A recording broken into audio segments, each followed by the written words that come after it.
California has built one of the most accessible voting systems in the country, and understanding its voter landscape reveals a lot about who actually holds power. Let's look at registration, turnout, and the reforms designed to expand participation.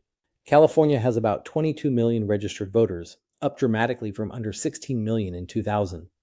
But the most striking trend is in party registration. Republican registration has declined steadily, from about 35% in 2000 to 24% in 2024. And here's where it gets interesting. The corresponding growth has been in no party preference registrants, who now roughly equal Republicans in number, exceeding 5 million.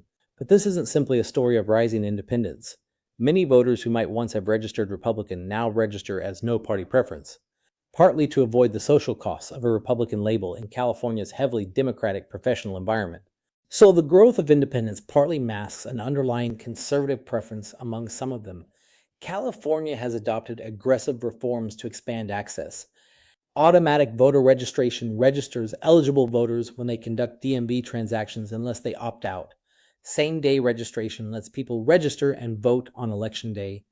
And universal vote by mail, adopted during the pandemic and made permanent, mails a ballot to every registered voter for every election. Together, these reforms have significantly increased formal access to voting. But access doesn't automatically translate into participation, and turnout varies dramatically by election type. This is one of the most important and underappreciated dynamics in California politics.